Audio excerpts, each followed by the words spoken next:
ఇక ఘటనా స్థలాన్ని అంబేద్కర్ కోనసీమ జిల్లా collector Mahesh Kumar, SP, RDO, fire safety అధికారులతో పాటుగా అనపర్తి ఎమ్మెల్యే నల్లమిల్లి రామకృష్ణారెడ్డి కూడా పరిశీలించారు. కార్మికులు, స్థానికుల్ని అడిగి ఆయన వివరాలు తెలుసుకున్నారు. రాయవరం పేలుడు ఘటన చాలా బాధాకరమన్నారు కోనసీమ జిల్లా కలెక్టర్ మహేష్ కుమార్. బాణసంచ కేంద్రానికి అన్ని అనుమతులు ఉన్నాయని, 2 వారాల క్రితమే తనిఖీలు కూడా జరిగాయని చెప్పారు. అన్ని రూల్స్ పాటిస్తున్నప్పటికీ కూడా ప్రమాదం ఎలా జరిగింది అన్న దానిపై దర్యాప్తు కొనసాగుతుందని చెప్పారు కలెక్టర్ మహేష్ కుమార్.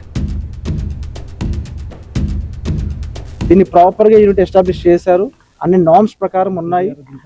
అధికారులందరూ కూడా ప్రాపర్ గా ఇన్స్పెక్ట్ చేయడం జరిగింది around 2 weeks back.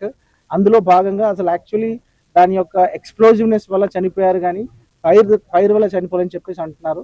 So explosive ఎలా జరిగింది అనేది, ఆ విస్ఫోటన ఎలా జరిగింది అనేది ఒకసారి ఎఫ్ఎస్ఎల్ టీం వచ్చిన తర్వాత మనకు తెలుస్తుంది. అంటే ఆల్రెడీ చూస్తున్నాము, దీంట్లో ఆల్ 5 నార్మ్స్ ప్రకారం ఏవైతే ఉండాలో అవన్నీ పాటించారు. బట్ స్టిల్ ఇన్సిడెంట్ జరగడం దురదృష్టకరం.